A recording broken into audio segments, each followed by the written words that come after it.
I would have probably seen a ton of movies, but like over here, the show times are terrible. If I want to see an Oscar movie, I often have to drive all the way across town because it's only playing in one auditorium and one theater, and like 3 times a day.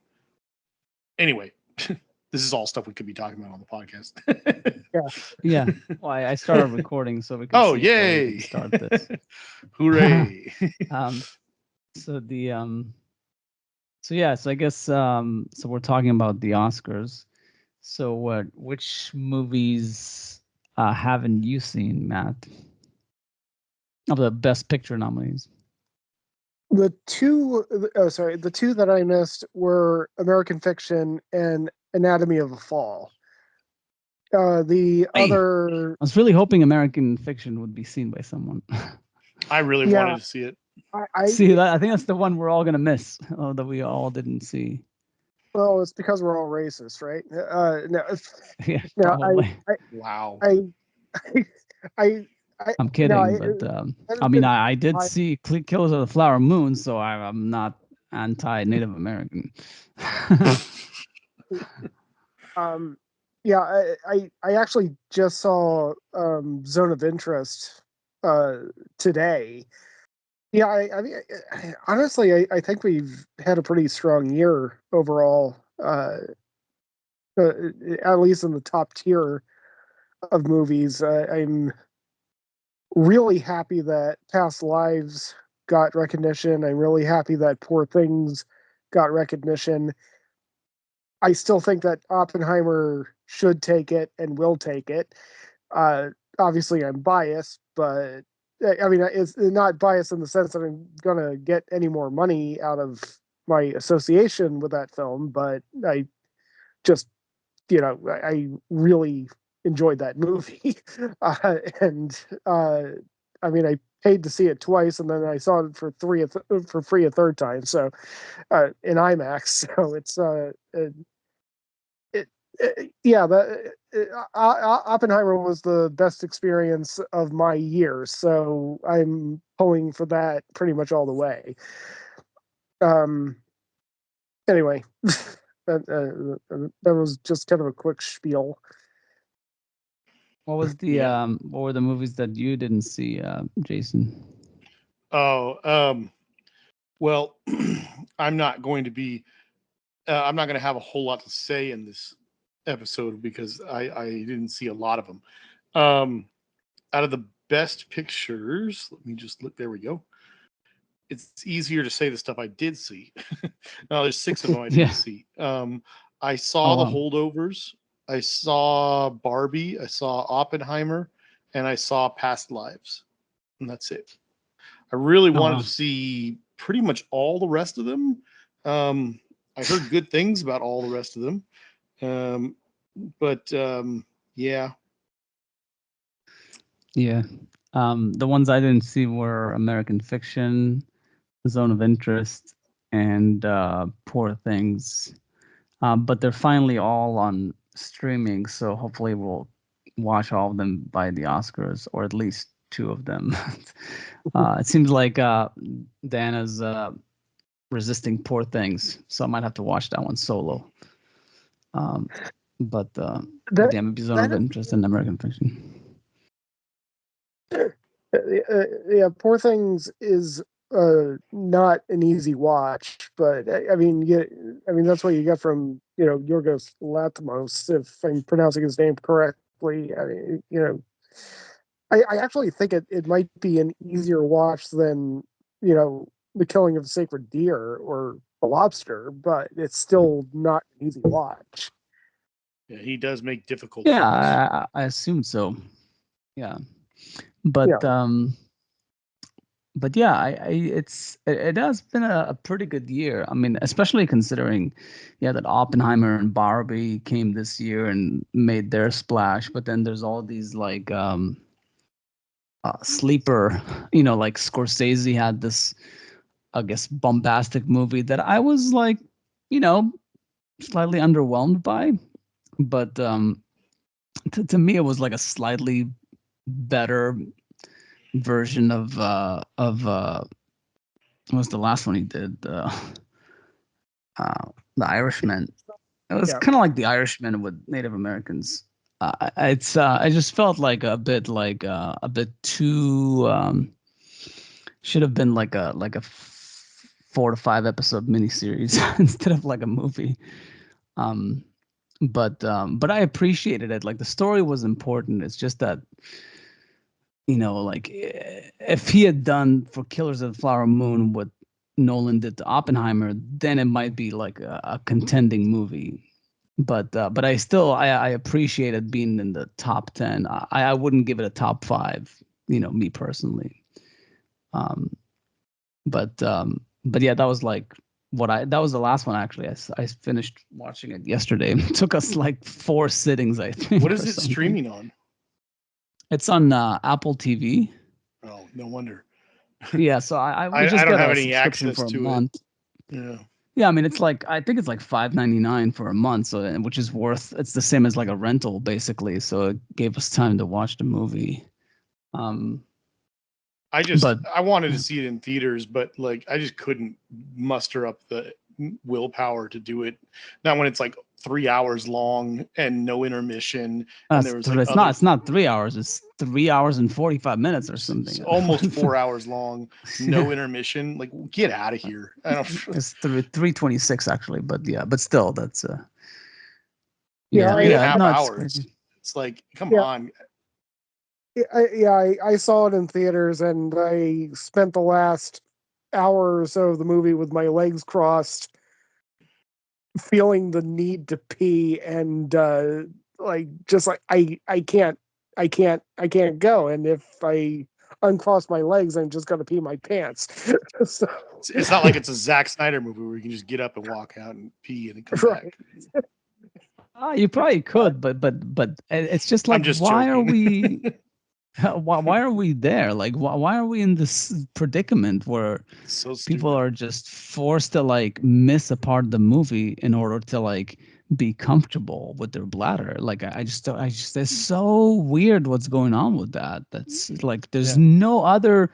You don't go to anything where you're forced, like anything that's longer than an hour and a half, like a theater or even concerts. Like sometimes they give you like an encore or something, or you can go, you can go, or sometimes like with concerts actually it's easier, because if they start playing a song that you're not that into, it's a perfect cue for you to like go pee and come back.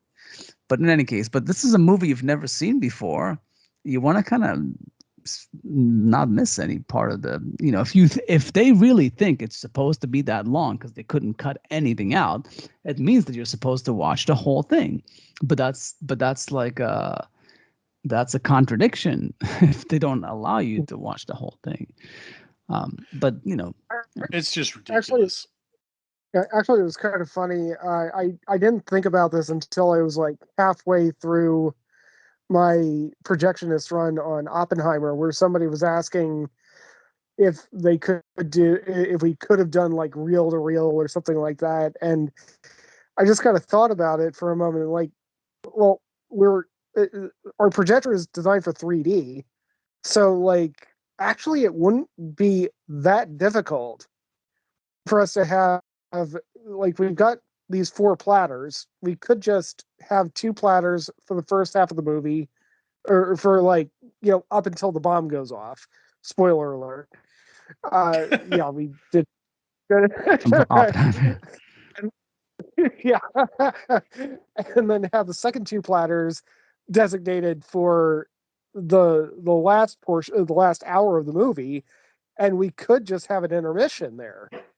All that would require is me just doing a quick, rethreading of the projector, and I could totally do that. I mean, it's a 2D movie. It doesn't take that long. I mean, if you're an experienced IMAX projectionist, you can thread a film in about 5 minutes. So the real question here is just, what's wrong with society that this isn't just a normal thing? That's the problem. Not can it be done? Because we all know it can be done. But I mean, and I'm not one of those people. There's a lot of people out there I hear that just complain about movies being too long. I think movies, if they were meant to be 3 hours plus, then they're meant to be 3 hours plus. We do whatever's best for your movie. That's fine. Just, the moment you get over 2.5 hours, give us an intermission. In fact, just as a rule of thumb, maybe just do it as soon as you hit 2 hours. 2 hours, yeah. Yeah, I mean, and I'm not saying at the 2 hour mark, of course. I'm saying the moment, just as a rule of thumb, when a movie exceeds 2 hours, just put an intermission in. I mean, like it's not hard. We could, as a society, we could change this. We could make this better, and it would help theaters make more money off concessions. It would help all of us not get, not have problems with our bladder. I don't know. It's just, the whole argument I don't that want to harp on it. It's just stupid. Yeah, that the studios, something about the studios, because like they don't want to do that because they can get more showings in if there's no intermission. Barely. But at the same time, whoever's gonna watch the movie is gonna see the movie, whether like there's 4 planes of it or 5 or 6 or 3. It'll just play longer. It used to be that movies like Titanic or like Forrest Gump were like in theaters for 6 months because people couldn't get enough of them. They kept going back. And so, even with an intermission, a movie like that can do well because it'll just stay longer in theaters. So yeah, ultimately, that's, I think, what it comes down to. Like, if you have an intermission for Barbie, you really think it would have made less money? No, people would still go and watch it. Like, it would just be in theaters an extra month or 2 longer. But in any case, but yeah, I will say about Oppenheimer, I appreciate the fact that Nolan stuck to the 3 hours and no more. Like, he didn't go over the 3 hours. But I do feel like even though it's not my favorite movie of the year, I do think it should win and it will win. But it probably could have been like 30 minutes shorter, that one.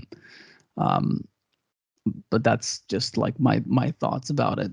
So definitely that one, Killers of the Flower Moon, some pacing issues. So the what was the movie that so Matt, you saw Poor Things and The Zone of Interest. So those are the 2 movies that neither Jason or I have seen. So what do you think about those 2? Well, Poor Things, first of all, just visually gorgeous, just very well shot. If Oppenheimer doesn't win cinematography, I kind of hope that Poor Things will. Though I did see Maestro, and that's also and also Killers of the Flower Moon. They're all really good. Oh, by the way, this year, first year in a long time where all but one of the cinematography nominees were shot on film. That's cool. The only one that wasn't shot on film was Maestro. Poor Things. It's one of those things that it would be a statement if it won Best Picture, but it's too much of a statement for Hollywood because the entire movie is about like this mad professor puts the brain of a child into a grown woman. And it's a child experiencing sexual pleasure as an adult woman through an adult woman's body and not really and trying to process what that actually means. And it is a really weird movie. I feel awkward even explaining the premise of it. The fact that Poor Things. Yeah. Okay, sorry. I was just like confused for a second. Go ahead. But yeah, it's not The Zone of Interest. Oh shit! It's like, was that some sort of Nazi experiment? Right.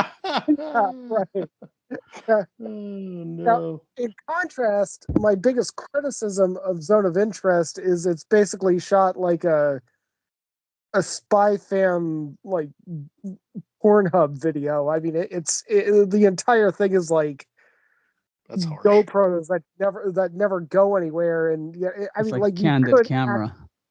You could actually imagine a porn video just being shot like Zone of Interest. I mean, Not even porn video. It's kind of like the real world, the Nazi edition or something. Yeah. I mean, there's a good story there. It's just not directed very well. And I mean, the director went in a certain direction, and director went in a direction, but it just didn't work for me. But yeah, I mean, Poor Things is probably like number 4 on my list for Best Picture this year. Right now, my hierarchy is Oppenheimer, Past Lives, The Holdovers, and then Poor Things. Oppenheimer, Past Lives, The Holdover, and Poor Things. Yeah. Okay. Yeah, mine would be. It's tough. It is a toss between Anatomy of a Fall and The Holdovers. I haven't seen all of them, but let's say Anatomy of a Fall, just because. So both of you haven't seen it yet? No, I was trying to see it, but I think I had to pay money to watch it on Prime. Yeah, so I would say Anatomy of a Fall is probably the most impressive movie I've seen this year, considering what it is. I just think that it's like for the first time that I've seen someone elevate something so much with the way it's handled, which is so rare because I mean it's tough to find. We always talk about these movies like if only Christopher Nolan directed it or Denis Villeneuve. Like there's so few like stellar directors out there that elevate material. That like that one I was like it's for what it is. The fact that it's so good is very impressive. And The Holdovers, definitely, I was very pleasantly surprised because at this point, I don't know what to expect from Alexander Payne. He's a master, but at the same time, he's later into his career. He had his last movie was bad. Yeah, exactly. I mean, it was like a more science fiction thing, so it was like a bit of a. That's not the problem, though. It just, I mean, at the end of the day, it wasn't a good movie. Yeah, no, it's problematic, but he definitely definitely a return to form. Absolutely, I feel like, and then I think Oppenheimer would be third for me. I do think it's a very important movie, and I'm glad Nolan finally did a very serious movie, straight through, probably just to get that Oscar, and he deserves it, obviously, because he is most like important. I think a lot of people would consider him like the biggest filmmaker in the world right now. It's kind of like the Spielberg of our day. Yeah, and then I think Maestro and Past Lives, I would be kind of in the same place. I think they're both really good. Like they're both really, really good, really well made. I might even like potentially give. I was very impressed with Maestro, even though I know Bradley Cooper did a good job with The Star Is Born and stuff. I really feel like he got even better. He elevated himself like with that one. He really just took the directing thing seriously and just really like try to come up with the concept. A little bit like reminded me of Kenneth Branagh when he did the movie. We talked about it like I think a couple of years ago. Was it Dead Again? No, not Dead Again. The one that was nominated for an Oscar. Belfast. Which one? Oh, yeah, Belfast. Yeah, yeah. Oh, that was a great movie. Yeah. Where he where someone like say like him or Bradley Cooper that made one movie that was a bit more straightforward, but then all of a sudden they shift and they do a movie that's a lot more. Not to say artistic per se, but just it takes bigger swings at the visuals, the concepts, like the language, the cinematic language. So that I really appreciated it. And Past Lives. Huh? Oh, sorry. Go ahead. Yeah, and then just to finish, like Past Lives, similar thing. Like especially because it's a debut feature, it was very, very impressive that it held together. Because a movie like that could have easily just not worked. So if, like having the right cast, the right sensitivity in directing, it is very impressive. So I think that's sort of like my top 5 in a way. And then Barbie and Killers of the Flower Moon is like 2 movies that like they're done really well. They're important movies, but just not at the level of the other ones. And then the other 3 I didn't see. Yeah, regarding Bradley Cooper, like I actually did have this thought while watching Maestro. Like, I want to see Bradley Cooper do a Kenneth Branagh, do a Ben Affleck, and actually direct a movie that he's not in, like that he's not acting. Like, just direct the movie, because I mean, he did make a huge leap. I didn't like A Star Is Born. I was heavily critical of that movie. I thought that he did a serviceable job, and they had some great music and everything, but I wasn't a huge fan of the story. I wasn't a huge fan of uh a lot that went into it. Maestro, like, he made a lot of really great directorial decisions. I would love to see him make a movie, and also when it comes to Kenneth Branagh, I mean, like, he was directing movies since 1989. I mean, he's been around for a long time, both as an actor and as a director. Ben Affleck, eventually, in his filmography, he decided to just, actually, his first big directorial uh, exercise was him entirely behind the camera and not in front of it, and Gone Baby Gone. I would love to see Bradley Cooper just direct a movie and not be in front of the camera, just entirely focus on directing, because I think the guy has the talent to make something great, especially if and it's not to say that Maestro wasn't great. It's just to say that if you focus on one thing rather than trying to double task, you might be able to do better. So I would really like to see Bradley Cooper's next directorial project be a movie that he is not in himself. Yeah, I mean, they say that often. The issue is that the way they get these movies greenlit is that because they also act in it and they come as a package, so they sort of save on the budget a bit, as far as like having to hire another like big name star to elevate the movie. But I'm sure it's coming. I'm sure as long as he sticks with it. He's also a bit. I think I saw an article about, like, that Bradley Cooper should stop trying to win an Oscar, type of thing. That he's a little bit doing, like, not necessarily the Matt Damon Ben Affleck thing, but he is writing these vehicles for himself that he knows other people wouldn't give him, like, because they don't see that depth in him. They don't think he can pull it off. They would give it to like a different actor. So it's weird, yeah, because he has been. It's weird how Bradley Cooper's career has gone, because he's a very good actor. He's very good looking. Maybe not like a Brad Pitt or DiCaprio type of like quality, but he's a solid actor. But he's just not given. I feel like he hasn't been given like a serious shot from a serious filmmaker for a lead role, like a like a Tarantino, Paul Thomas Anderson, that level of a director type of thing.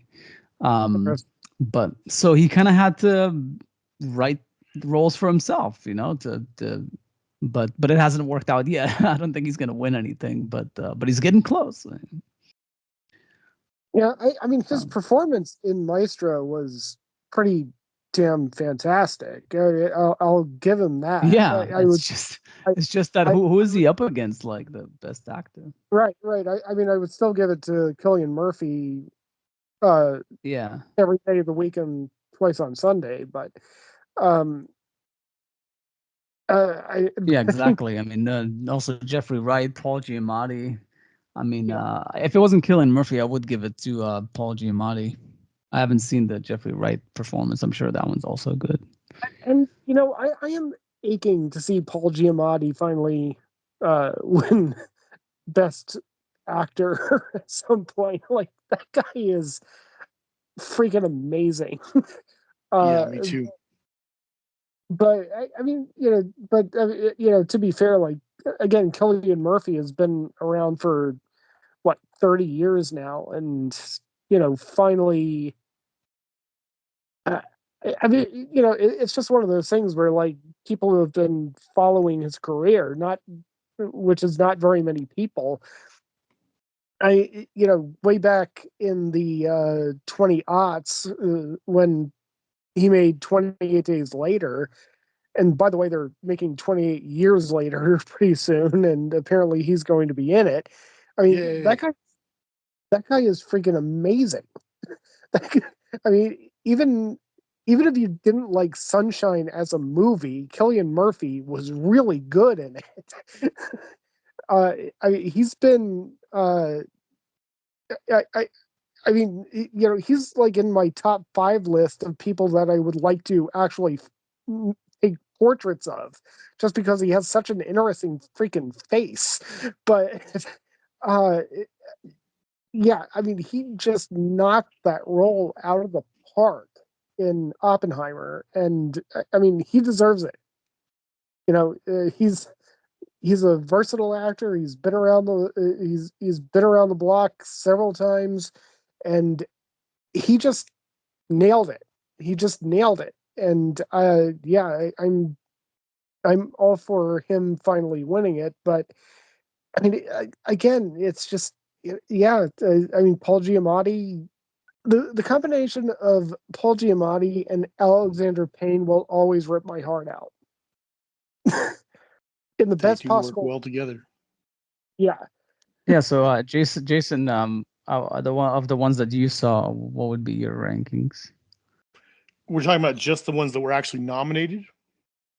Nominated, yeah, and you've seen, like, how would you? Well, I'm like, not gonna tell you what I think about the ones I haven't seen.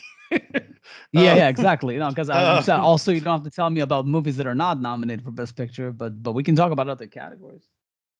Yeah, well, You I can think say what your personal favorite is too. Like, I was. that's a good Well, point. we If could talk there's a about that movie later. that was outside Yeah, of the list. we could talk about that later. I was going to say I think 3 or 4 of the best movies of the year weren't nominated for anything. But anyway, Like, so the best, or the only, like, just to reiterate, the only 4 that I actually saw were The Holdovers, Barbie, Oppenheimer, and Past Lives. Pretty much this year for the Oscars, I would just hope that not one over the other really, but just that The Holdovers and Oppenheimer pretty much sweep. If that were to happen, I'd be pretty happy. I think that Oppenheimer might have been the best movie of the year, probably. The Holdovers is really, really good. Just like what Gil said, it's a total return to form for Alexander Payne. I've loved every one of Alexander Payne's movies, and I was really let down by his last one, I should say, all but that one. And I had such high hopes for it that it was just this like really big disappointment that year. And then when I saw the trailer, I didn't even watch the whole trailer. When I saw like 20 to 30 seconds of the trailer for The Holdovers, I was like, that's right up his alley. That's what he needs to do, is a movie just like that. And it did not disappoint at all. It was actually a little bit better than I expected it to be. If either Paul Giamatti or Cillian Murphy win for Best Actor, I'd be perfectly happy with either one. Um, and as far as the Best Picture, I probably would lean a little bit more to Oppenheimer just because I think it's a bigger achievement. But I'd be just super happy if The Holdovers won too. Um, Either one of those is fine. Poor Things was great. I think I liked it twice as much as I thought I was going to. It's a really good movie. We already talked a lot about Barbie. It's a good movie, but I don't, with these 10 movies being here, I don't really think it deserved Best Picture nomination, but it was good. It just not as good as the hype. And then Yeah, I feel like Barbie and unfortunately, Killers of the Flower Moon, if it was only 5, I would not leave them in for sure. yeah, yeah. And then sadly, I didn't see any of the rest. I really wanted to see a lot of them. Even today, I thought about paying for something and watching it, and I got home and I was just exhausted and I couldn't keep my eyes open. I had to sleep. But yeah. Anyway, as far as Best Picture, that's where I think. As far as Best Actor, that's what I think. Sadly, all 5 of the movies that have nominated people for Best Actress, I did not see. Um, and yeah, um, I'm even really upset. Like when I got home, I tried to see if I could watch The Boy and the Heron, which was the Miyazaki film that came out this year, that's nominated for Best Animated Feature. I didn't see any of the 5 movies that are nominated, which is really weird for me, for animation. Um, but I wanted to see The Boy and the Heron when it was in theaters, and it was just one of those situations where it's like the it's playing in so few theaters and so few auditoriums, and it was in and out in like a week and a half over here in Vegas. But I just miss the way things used to be when I lived in LA and I could go at my leisure and see stuff all over the place. Anyway, uh, but yeah, it just was a weird year for me when it came to Oscar stuff. I just didn't see whole lot of what was out there.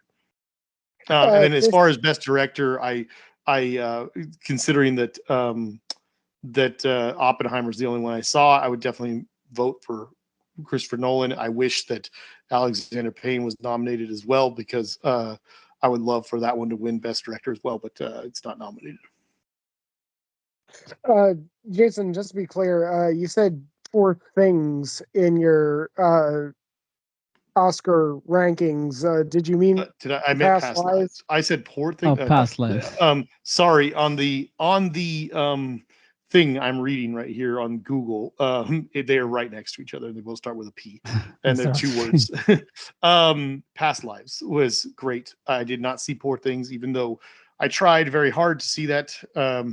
Over this last week, there was still one theater showing it here in Vegas, and it was like I would have had to go at like 9:30 at night on a weekday, and it was just not going to happen.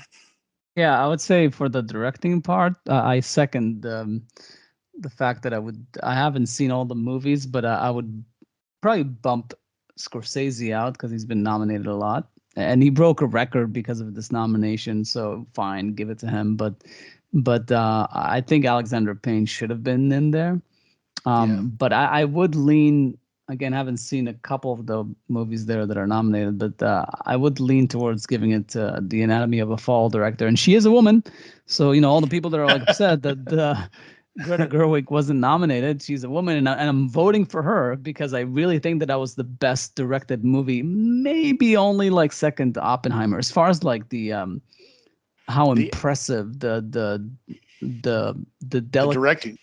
Yeah, like just the Past Lives also remind me of that. I mentioned that to a few movies. It's just like the threading of a needle. Same thing with Alexander Payne, but you expect that of him because he's a master.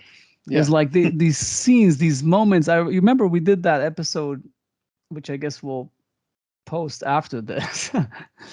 But we talked about an episode, movie recently about Savior.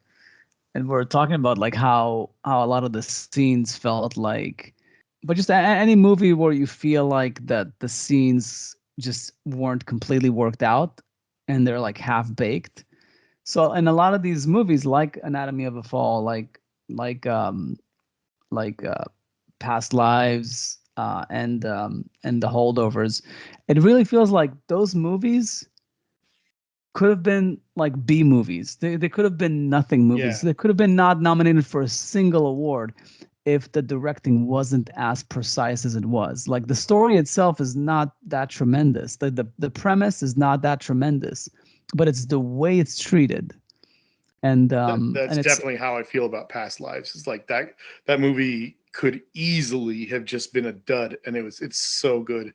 yeah, so I do appreciate that part. Um So, well, I just out of curiosity, before I forget to ask, what were the 2 to 3 movies that you liked that weren't nominated? Oh, the ones that I was talking about. I didn't see too many movies this year. Beyond, I think the 4 best movies of the year actually that I saw were Oppenheimer, The Holdovers, Godzilla -1, and John Wick 4. No, I wouldn't expect either of those to be nominated for Best Picture. I'm just saying that I think that those 4 were the best movies I saw all year. Oh yeah, what's the foreign the international feature films? There's there's that one. Society of the Snow is making a lot of the Zone of Interest. Zone of Interest is probably going to win. So that's the only one that's double nominated. Yep. Yeah. And Anatomy of a Fall wasn't nominated for international movie because there's too much English in it. But it's technically a German Is it really? movie. It's a German movie made in France. So it's like German, French, English. But it's a lot of English because the lead is German and she lives with her husband who's French in France. That's the common language. So the common language is English. Like her French is not good enough, so she uses English a lot of the movie. That movie is just all over the place. Like it's almost like a Nolan movie in the sense of like you're like, this is just, there's too much going on here, but it just works. It just works. You can't explain it. It just works. It's like the Dark Knight of like I really want to see it. Courtroom dramas. But I might be building it up a bit too much, but I do think that it's an impressive movie for what it is. Yeah, that would be, I guess, my recommendation. If you're going to see another movie before the Oscars, is like try to catch that one. I think it's worthwhile. I can see it. I think I just have to pay $3, like $2.99. So I'll probably try to do that. Yeah, I think it's for rent. That's how we watched it. Yeah, it's like $5.99. It's on Prime, I think. I'm pretty sure. Yeah. Like on Prime or YouTube, you can rent it. And Prime is like $5.99. YouTube is $6.99. So there's like options. Any other categories? Yeah, I mean, a couple of things. I was just looking through to see if there was anything else nominated that I'd seen. Best visual effects was Godzilla -1, Guardians of the Galaxy 3, Napoleon, The Creator, and Mission Impossible. While I do think that Godzilla -1 was one of my 4 favorite movies of the entire year, I don't know if I would say that it deserved an Oscar nom for best visual effects, because there's a couple moments where it shows that it's like it's not the most expensive effects you've ever seen. There's a couple of moments where you're like, it's a little questionable. The thing is that it's like mind-blowing that they made it look as amazing as it did on like probably less than $10 million budget for the entire movie. So it's like, if that was the award, best effects for the given budget, it deserves to win hands down. The question, but the thing is, that's not really what the category is. Yeah, and although Guardians and The Creator both look really awesome. It is nice to see that whether it was back when who's his face, Bong Joon something, when he did the what was the movie with the sea monster thing, the Host. The Host, yeah. Yeah. So like a lot of these movies that get like some special effects that are Korean and Japanese, and it's nice to see that it's that they're going in that direction, because I'm sure there's a lot of talent there, and yes, and they could do it much cheaper than Hollywood, because Hollywood has got like the unions and the this and the that, and like and even though they farm out like special effects and whatnot, it's still like just everything is like super expensive in the US. It's nice to see people like almost like NDing the whole special effects thing. Yeah. I mean, and just to reiterate, Godzilla -1 looked amazing. It just didn't look quite as amazing as some of the other movies, but it also was working off of a budget that's like maybe less than a tenth of what these other ones were made for. So I think the Creator was also was done pretty cheaply compared to what it was. Probably, I assume. It looked great. That's what I heard. Really good. Yeah, I put The Creator in my top 10, barely, it was a close call for the last one or two spots, but yeah, I put it up there. I thought it was really good. I guess the I also creator's 80 million in the budget, but which is pretty cheap for a big Hollywood movie. yeah, I'll tell you for 80 million, considering what 80 million gets you, that's it looks pretty dang good. I did, like I said before, I didn't make it to the live action short films this year because, again, with the show times being super late. I did see the animated short films, and unfortunately, because, well, I don't want to get into it, but due to some faulty information, I got there a little bit late and I missed one of them. But out of the 5 nominated ones, I think that the War Is Over one is the best one. It's like the one about that kind of that song that John Lennon and Yoko made. But that one's really good, and I think it was like a Weta one too, so I kind of expected it to be amazing. But and then there's another one, the 5 Senses, or the 95 Senses. That's weird. I don't remember that's what being called. Anyway, that one was good. It just they were all pretty decent, but those 2 stood out for me, I think. But the War Is Over one probably should win. Yeah, I'm trying to think what else. I guess like adapted is the whole like thing about Barbie being nominated so for ridiculous. adapted screenplay.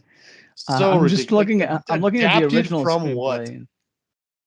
Yeah, because I don't know if the fear what's was next. that. Are we going to say that not that it ever would have gotten nominated for anything, but because it was a garbage movie, but like we're going to say that, like, you know, that Battleship was an adapted screenplay also because it was based off of a Hasbro toy.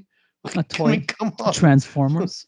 Like, yeah, I mean, this is not an adapted screenplay. It's inspired, if anything. But I mean, that's like saying that an original football movie was adapted because it was inspired by people playing football. You know, no, that's not what adapted means. It was a garbage screenplay. It just wasn't adapted. Oh my gosh. Yeah, because like I don't know if the concern was that like it just wouldn't get a nomination if it wasn't the original screenplay, but I mean there is that May December movie and the original screenplay, which I feel like probably could have been bumped for Barbie, you know, if push comes to shove. But yeah, that is weird. I'm hoping that The Holdovers wins for original screenplay. Yeah, that would be nice. Yeah. And also, I wouldn't mind for that one too. Anatomy of a Fall is or really that well. one maybe. I haven't watched it yet. Past Lives also I wouldn't mind because it is, like we said, like just kind of threads that needle. I do wonder about adapted. I mean, I think there's a chance like Nolan would win that. Probably not. I wonder if they'll give that to Barbie. I don't know. That'll be interesting to see. Actually, if Barbie beats Matt's gonna Oppenheimer lose his on shit. Eddie, I will turn off the Oscars and I will not watch them for 10 years. That will be like when Renee Zellweger won for Cold Mountain. Like, you know, no, done.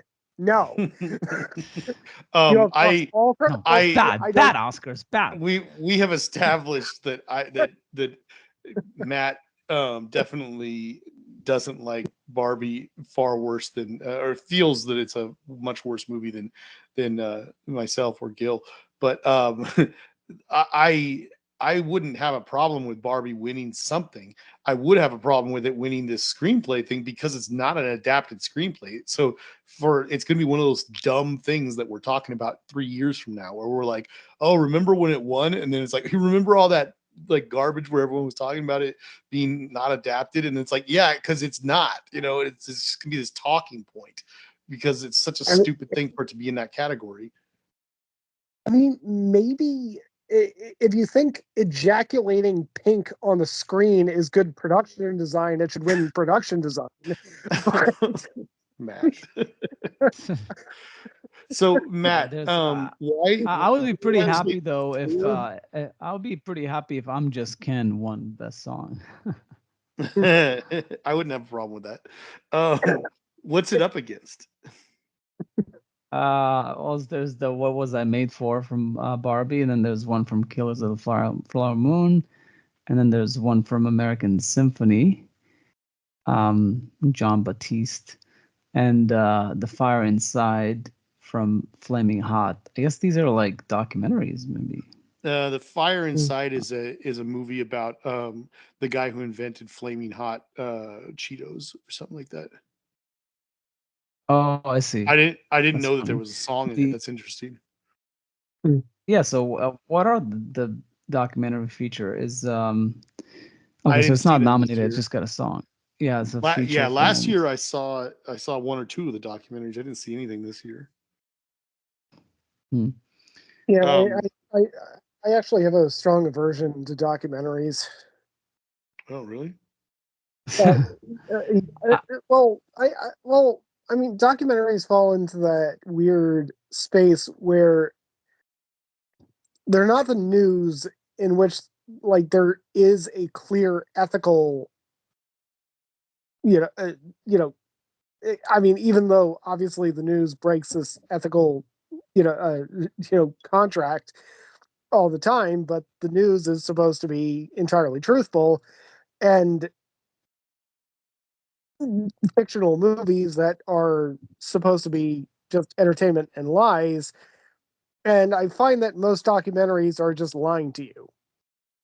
So, I mean, if you give me something like Free Solo, where you don't have any reason to lie to me, and it's just going to be an interesting story about this interesting guy, sure, but most of them are political and, they pull the Michael Moore bullshit and they lie to you.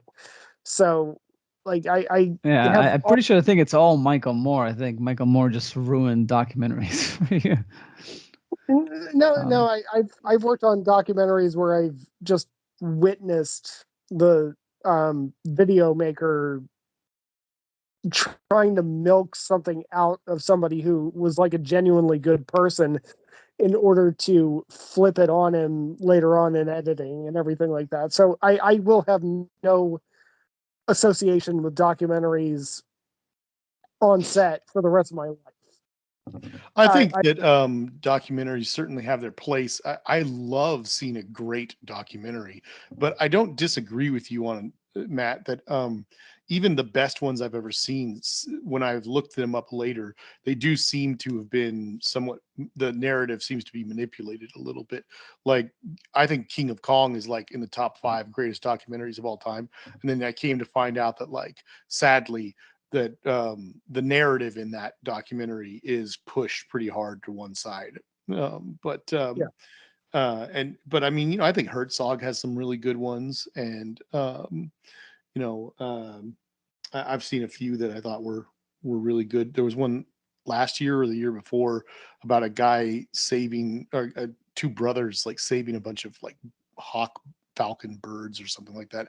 I don't know, some sort of bird of prey that was really good. I can't remember what it was called, but that one was really good. But I don't know. Anyway, I think that they have their place for sure. It's just, I mean, I think if you're going to go into a movie or into a documentary, just know that there's probably, what you're getting isn't 100% unfiltered truth. And then, if you learn a lot from it, that's probably a good thing. I mean, if Herzog calls me up and says, "Hey, Matt, will you do my next documentary?" I'm going to fucking do it. But he's amazing. That's Matt, really unlikely. not to change the subject, but did you hear, is there a reason why there's only 4 nominees for best cinematography? Actually, that kind of threw me off because I thought that it was completely I actually blanked on this. El Conte was nominated. At least it's listed, but it's not listed when you Google it. That Whoa. was the one that was shot digitally. Oh. Everything else was shot on film. Maestro was shot on film. Poor Things was shot on film. Oppenheimer obviously was shot on film. So and El Conte is the one that I didn't see. It's But Pablo Larraín. It's on Netflix. And director of photography Ed Lockman, who I mean, he's pretty good. He bothers me sometimes with his overfiltration and so on and so forth, but yeah, yeah. This is another difficult thing for me, but I'm still behind Oppenheimer winning cinematography, and but I mean, Maestro was really well done by Matthew Libatique, and I mean Robbie Ryan knocked it out of the park with um with Poor Things, and Rodrigo Prieto with Colors of the Flower Moon. But I mean, I think Ed Lockman is the one guy who's just like not going to win, obviously, because apparently Google isn't even associating him with with the award. He shows up on the Oscars.org website. Yeah, right. But I mean, you know, Pablo Larraín is a big time director. That's but it does look like it's a pretty obscure, like he's more Chilean based movie, not like it's not like a English language or anything. Yeah. I mean, for me, Oppenheimer #1, and probably Maestro #2, Poor Things #4. Sorry, #3, and Killers of the Flower Moon #4 would be my ranking. And my reasoning behind that is that Oppenheimer, first of all, did everything. Hoyt van Hoytma did everything that he did on what is relatively a shoestring budget, and in a relatively lacking amount of time, and they were so creative. I mean, when you see the building rocking around Oppenheimer while he's giving a speech after the bombing of Hiroshima, like they did that practically. That was projection. They actually did that through projectors. That was not like any kind of CGI or anything like that. That was created by the cinematographer and by the director. Every time that the screen went bright throughout that movie, they were operating wireless DMX, which is incredibly hard. And they're doing it on perfect cues throughout throughout the show, throughout the production. They're taking risks, and they're doing it with the largest, most cumbersome movie cameras on the face of the planet, and somebody has to get awarded for that.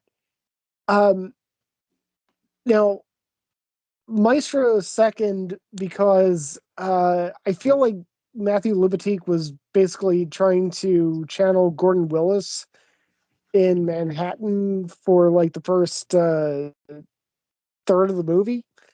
I don't think that he did it. I don't think that he achieved it, but he was pretty close.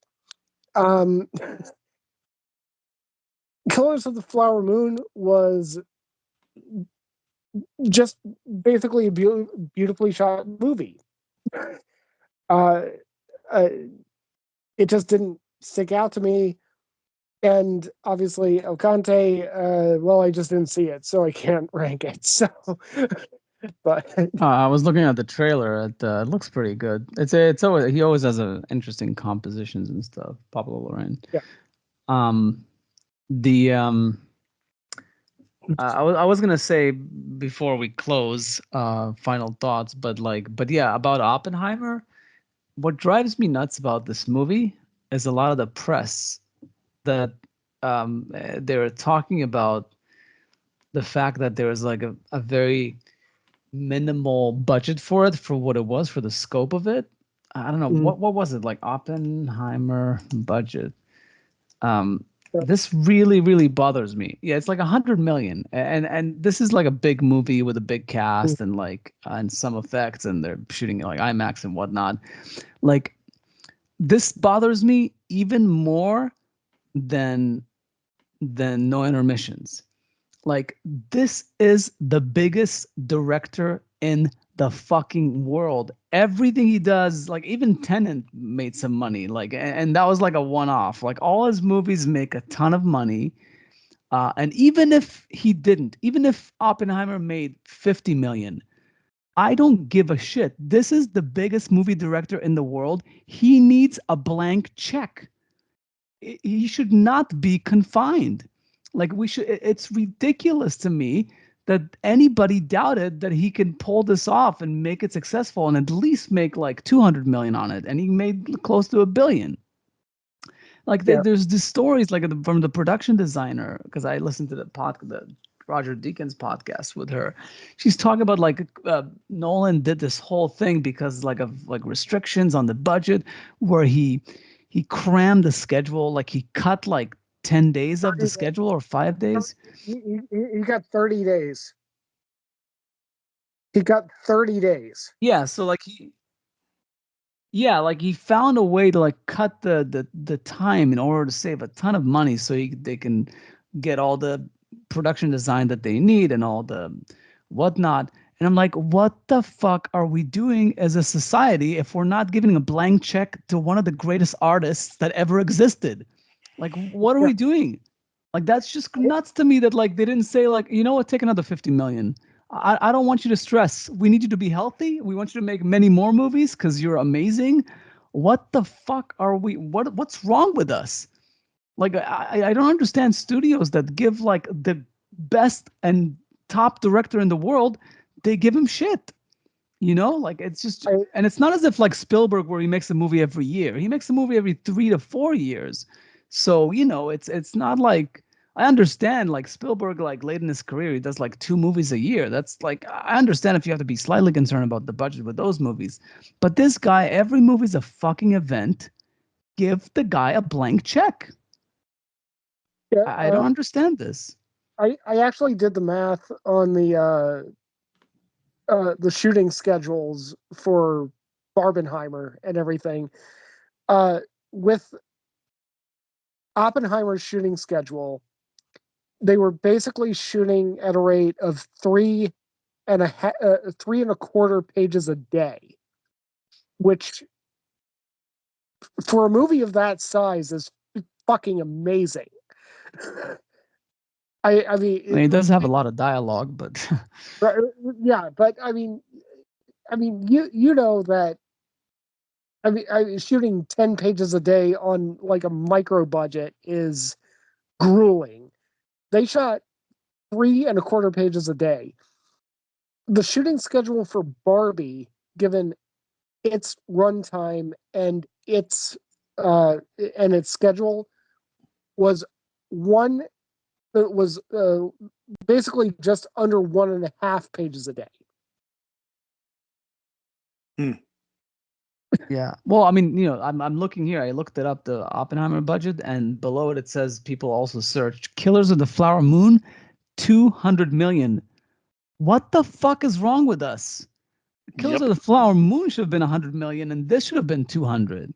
I mean, like, that's crazy. And there's no way Killers of the Flower Moon even made like half that much in box office. I think it was mostly just funded by Apple, which they don't lack any money. But I mean, come on, as a society, there's something wrong with us when the top director in the world has a passion project and everything he does makes a ton of money. For the most part, you know, Tenet like was really a one-off thing. Like, he didn't have make a single movie that had wasn't the whole COVID thing, and it had the pandemic and everything. Yeah, Tenet would have made easily 400 or 500 million, even if it's not his best movie. But it just drives me crazy that like he comes and says like, you know, oh yeah, well, I'm gonna make this movie about Oppenheimer. It's gonna be a serious movie, but maybe a bit of an Oscar bait. And you know, it's like, yeah, but you know, maybe 100 million. Can you pull it off for 100? Shut the fuck up. Give him what he wants. What are you talking about? I mean, you're correct that as a society that reflects poorly on us, but also just as an industry that reflects poorly. This guy, your opening statement of this guy being one of the greatest artists of our time, give him a blank check.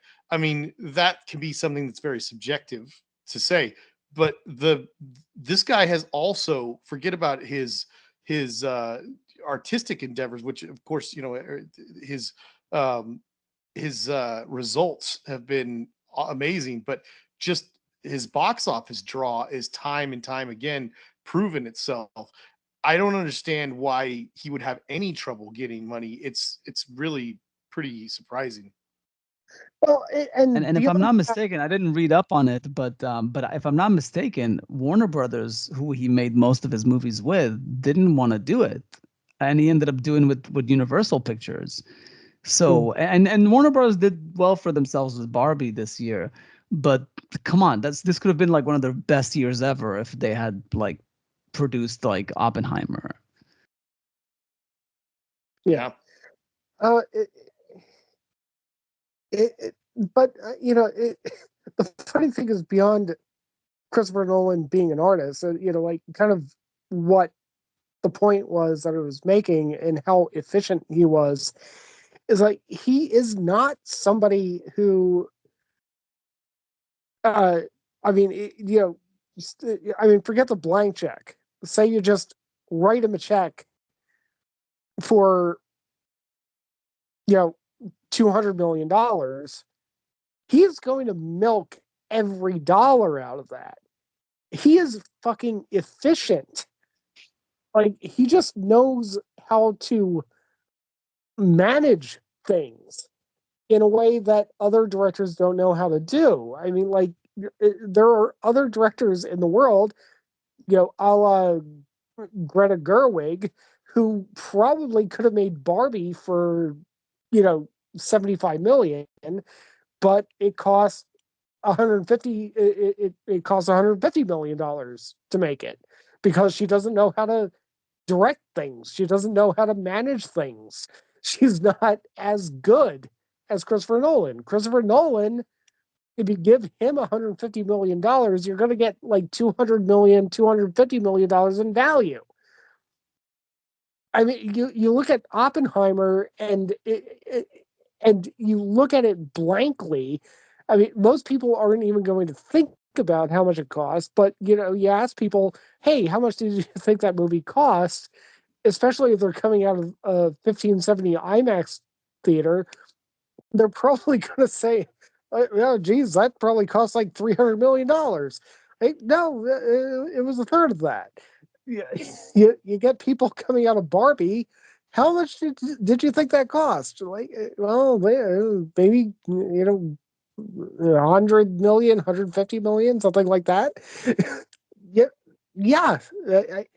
Christopher Nolan knows how to manage these things. Christopher Nolan knows how to budget. Christopher Nolan Christopher Nolan doesn't just know how to tell stories. He knows how to be a manager on these sets and milk every penny that he gets. So, like, it's almost astonishing to think what Christopher Nolan would do with, a $250 million of a budget that we've given to much lesser filmmakers.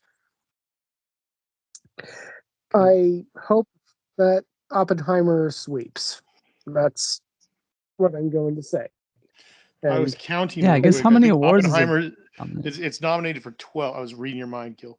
Oppenheimer is nominated for 12, and the only other two I counted was Holdovers. The Holdovers is nominated for 5, and Maestro is nominated for 7. I'm sure there's others that have like 5 or 6 as well. I just didn't count them. Mm-hmm. I'm assuming it's not gonna break the record, but what's the record for it? Like good question. Movie with most. I know that it's the Return of the King that won the most. Or guess, at least yeah, Return of the King, Titanic, and Ben-Hur, 11. Wow, so that would be tough for Oppenheimer to. There it is. Ben-Hur, Lord of the Rings, Return of the King, and I see what you meant. They're all tied for 11. Good Lord. They're all tied for 11. Yeah, which I'm assuming Oppenheimer wouldn't get 11. The original West Side Story got 10. 10. Yeah, it's the closest one. The English Patient got 9. That movie was boring. Yeah. Yeah, I I don't think that Oppenheimer is going to break the record. I just hope that it wins in the most important categories, including cinematography and directing and Best Picture. If The Holdovers won 3, I'd be happy. I think it's for if The Holdovers won for like screenplay, best supporting actress, and I don't know, like one of the other 3 that it's one of the other 5. I mean, that it's nominated for. I'd be pretty happy if it got 3 out of 5. Oh, that's the thing. Emily Blunt I think is fucking amazing in Oppenheimer. Yes, she was. Yeah. I mean, she knocked park. I mean, I do think that like he could have potentially gotten something for Dunkirk, but I guess Dunkirk was a bit too of an oddball movie for the Oscars to embrace it. And Oppenheimer is still pretty crazy, like just the way it was done and the approach to it. But I guess it wasn't too crazy for it to just be accepted. Yeah, but, actually, the Critical Drinker brought this up, and I think it's kind of interesting that I mean the Critical Drinker is just about as critical of Barbie as I am, but he actually said something interesting in Trigonometry that Oppenheimer probably benefited from Barbie better than Barbie benefited from Oppenheimer. That like the marketing phenomenon was so much focused on this Barbenheimer thing that a lot of people who would have only gone to see Barbie ended up going to Oppenheimer. Yeah, no, I'm sure that like, but even if it had made like a third or like half of what, it still would have been a successful movie. 13 nominations. Is Oppenheimer tied for the best or for the most nominations by one movie in one year? I'm not aware. I'm trying to see right now. Let's see. This isn't very. It says, let's see, 12 movies with most nominations. Curious Case of Benjamin Buttons also had 13. The Shape of Water also had 13. No, so I think it's like Lord of the more Rings common. Fellowship had 13. How many the Return of the King? Because that was the one that won. I'm looking. 11. I'm trying to see if the original Mary Poppins had 13 nominations. Just trying to. This is not a very well written article, so I can't really tell. Chicago had 13 nominations. That's sad. Okay, let's see here. Forrest Gump had 13. Is 13 the biggest number? I don't know. Shakespeare in Love had 13. Gone with the Wind had 13. Oh, there it is. Never mind. All About Eve had 14. And La La Land. La La Land had 14. And what's the last one? Titanic. Oh, Titanic had 14. So 14 is the record. And then there's a whole bunch of stuff tied at 13. So it's crazy that La La Land ended up not winning, even though it was 14 nominations and 6 wins. Well, I think it was the best movie that year. Yeah. Such a crazy year. La La Land got fucked. No, I mean, if I had to choose between Moonlight and La La Land, I think it was the year where I would have been happy if either of those won. But yes, La La Land was the more impressive movie, at least like. But I don't know. I can also go for Moonlight. Moonlight was good, but look, how many years ago was that? Like 6 years ago, 7 years ago, something like that. I don't know. However much time has passed between now and then, I barely think about anything in the movie Moonlight at all. Probably the most impressive thing in that movie is what's his name's performance, Mahershala. But yeah, I mean it's a pretty darn good movie, but I don't really think about it that much at all. La La Land is a very memorable movie. Like that movie is like still, I think, I mean, I still, whenever you hear people, the cast being, interviewed with stuff, that stuff gets brought up all the time still. I mean, it's just that's a pretty lasting movie, I think, in my opinion. But, It is pretty popular, yeah. But Moonlight, I think, was just more unique, which is fine. maybe. Like an indie type of thing. La La Land is definitely the studio, type of like movie. So it makes sense it would be more of an Oscar. I mean, It also since we stands had to a reason. musical. Yeah, They musicals have are every now and rare. Yeah. then. You're right. I They're mean, coming back now. yeah, I they're don't know. coming back now because of La La Land. No, I mean, yeah, there's like there's musicals every few years. I mean, like it's not like they don't exist. I mean, even before La La Land, there were several of them that came out. I mean, I would never make this Yeah, argument, nobody but paid attention to. Yeah. As far as like a Best Picture nominee, yeah. I mean, the fact, not to mention, it's also a movie about Hollywood, and it's about like trying to make it in the business. But and in spite of all those like hindrances that they often can be, like he pulled it off. It was definitely an impressive movie. I mean, In the Heights would not exist without La La Land. that's true. On the screen. Like, I mean, I know that it was already a play. In the Heights would not exist without La La Land. Potentially, but also it's because of Lin-Manuel, because like he got famous from from the other play from Hamilton, and that's why they probably greenlit was like off of that success, and I'm assuming they're working on a Hamilton movie because that's got to be like a big moneymaker. They pulled that off well. Yeah. Yeah, so, sure, but I mean, In the Heights was a shit movie, and it got a bag of money because of La La Land.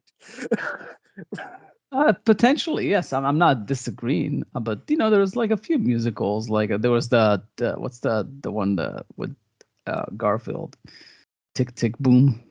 Yeah, that was a musical.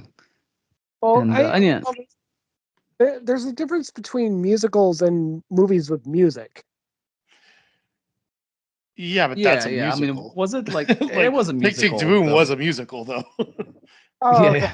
Okay. Sorry, And it was a small musical, but I mean, whether it's like Sweeney Todd or like Les Mis or there's a variety of like musicals that have come out in the last 10, 20 years. It's not like they're not non-existent. It's just that winning Academy Awards or being nominated for multiple Academy Awards, like it's not super common. Okay. I agree. Original musicals. That's the big thing. Original musicals. Oh yeah. Yeah, that's a good point. No, I mean there's no denying that like Damien Chazelle is like a generational talent. Like the fact that he just like with a second movie, like he comes out with that is just that's just incredible. I mean, it's I guess third movie, but like second major movie. Yeah.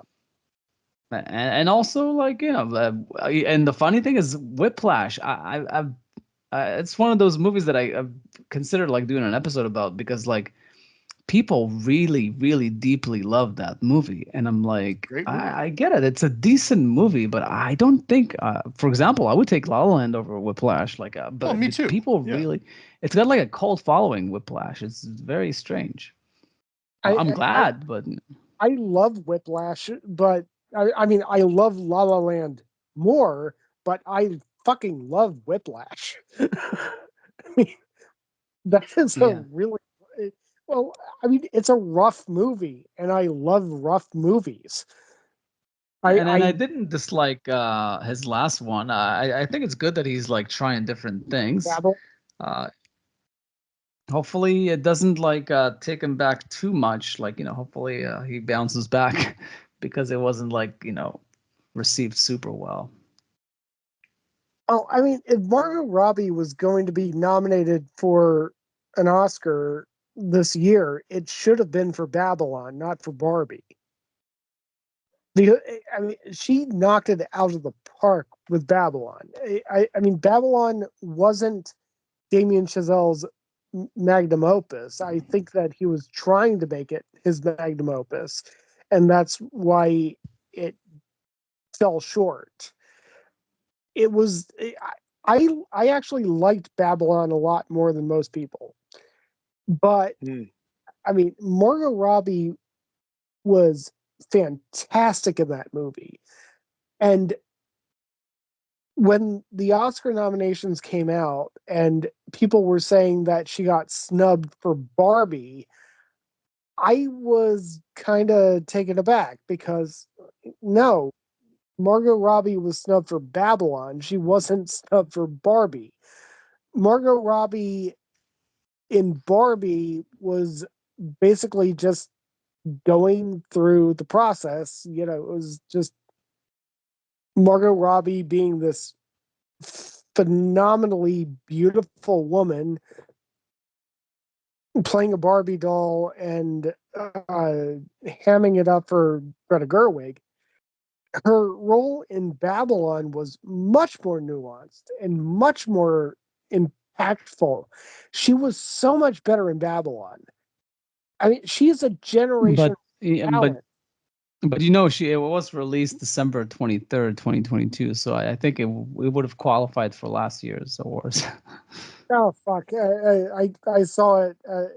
I saw it early 2023. So yes, maybe that's partially what it is. Because probably they had hopes that maybe it would like become a thing, but yeah. But according to IMDb, it's a 2022 film.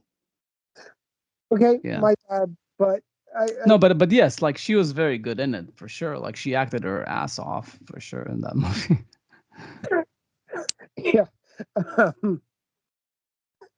So, just for the record, I think that Margot Robbie is an incredible actress, and it's not just because she's gorgeous. She's freaking amazing.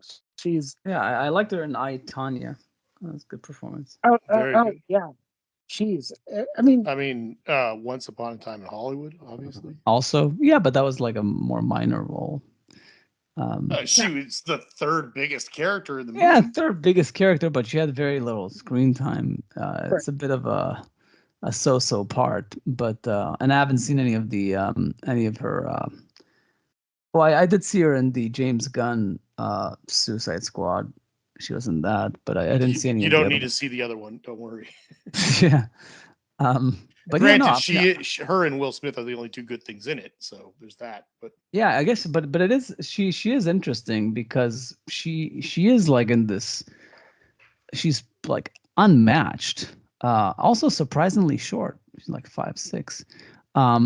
She looks much taller in movies. But yeah, she's like the best looking actress in the world right now, and she's also like she's extremely talented, and she's like in that sweet spot now. Like she can do whatever she wants, and producing her own stuff. So good for her. That's always nice to see. I feel like just like a few years ago, it was Jessica Chastain. Jessica Chastain had like a period, like maybe 4 or 5 years ago, where she was the it girl. But yeah, unfortunately, that kind of like, especially for women, unfortunately, that window is very short. But it's not to say that they can't have. Jessica Chastain's still making good movies. Exactly. It's just that like that being that it girl, it's something like like Brad Pitt was that it guy for or even DiCaprio for like at least 10-15 years, whereas like for a woman it's like you got like 5 maybe before you're like the next one comes along or something. It's it is what it is. It's I think it's fine. Like I said, like you say, like, you know, as long as they have talent and they want to keep making good movies, they can have a long lasting career, like Meryl Streep and all these like great actresses. But yeah, that it girl thing is a very, very short period of time, so you have to kind of capitalize on it. Well, I mean, that's the thing about Margot Robbie is that, I mean, when I look at what she's doing now, I would not be surprised if I turn 60 and she's receiving an Academy Award and she's become like our Meryl Streep because she's just that good. Like, she's transcended the whole it girl thing. She's just gone beyond, you know, like, hey, I'm really hot and men want to look at me phase in her career. She gets to that point where she's just like recognizes, holy fuck, this girl knows how to act. This woman knows how to act. uh, and it wouldn't faze me for a second. It wouldn't surprise me for a second if like she gets a lot older and I'm still around and she's receiving an Oscar for Best Actress because she's that good. Uh, I mean, she's Yeah, I mean, kind of like a Nicole Kidman too. Yeah, there's a right. few of those. She's generational talent. She's amazing. So, Yeah, I mean, I don't know if she's um, at the level of Nicole Kidman, but what I'm saying is like there's a lot of examples of like older women that have done very well for themselves, and I think it's all about, you know, accepting the fact that we don't stay at the same age, and especially women do age quicker than men when it comes to that. Like there's the whole men have this advantage that like the sexy 40, 50-year-old, which doesn't always translate to women, except for Nicole Kidman. um, but you have to just accept who you are, take good roles, do good work, and you can transition to like different types of roles and do great, you know, great movies, and you can work forever. You know, it's all up to you. And obviously, I'm sure she's gonna get better and better. And if you work on your craft and, you know, take different parts, like she knows how to act. You know, it's just a matter of like whether she's committed to it. Like some people just do it for the money and for the fame and you know, and don't want to do the hard work. But those who want to work hard, like a Meryl Streep or a Nicole Kidman, like they have like lasting power. You know?